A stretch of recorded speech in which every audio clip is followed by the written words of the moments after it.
উসমান রাদিয়াল্লাহু তাআলা আনহু বলেন, তিনি একদিন সুন্দর করে ওযু করলেন।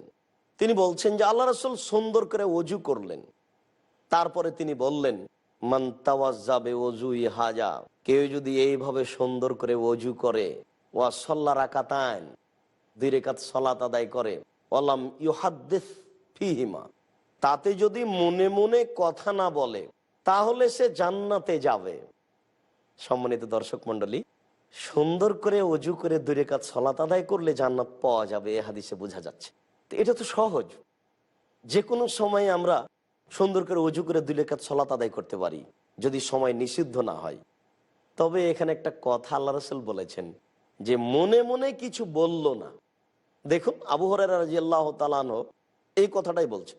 আবু হুরায়রা রাদিয়াল্লাহু তাআলা আনহু এই কথাটা এইভাবে বলছেন যে রাসূল সাল্লাল্লাহু আলাইহি ওয়াসাল্লাম বলেছেন, মান তাওয়াজ্জা ফাহসানাল ওযুয়া, কে যদি ওযু করে, সুন্দর করে ওযু করে, ওয়াসাল্লা রাকাতান বিকলবিহি, মনে প্রাণে ভয় ভীতি নিয়ে একনিষ্ঠতার সাথে যদি 2 রাকাত সালাত আদায় করে, ওয়াজাবাত লাহুল জান্নাহ, তাহলে জান্নাত তার জন্য জরুরি হয়ে যাবে, সে জান্নাত পাবে, জান্নাত তার জন্য জরুরি হয়ে যাবে।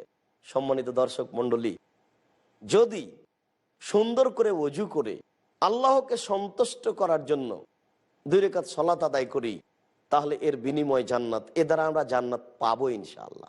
আবু হুরায়রা রাদিয়াল্লাহু তাআলা আনহু বলেন, রাসূল সাল্লাল্লাহু আলাইহি ওয়াসাল্লাম বলেছেন, যে ব্যক্তি ওযু করলো, ওযু করার পরে বলল ওযুর দোয়া, তা আল্লাহ রাসূল বলছেন যে জান্নাতের দরজার 8টি দরজার যে কোনো একটি দরজা দিয়ে প্রবেশের সুযোগ পাবে।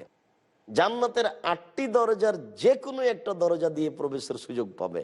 তাহলে আমরা এখানে বুঝতে পারছি যে যদি ওযু করার পরে আমরা এই দোয়াটা পড়ি, তাহলে জান্নাতে যাওয়া আমাদের সহজ হচ্ছে। এই আমলের বিনিময়ে আমরা জান্নাতে যেতে পারবো।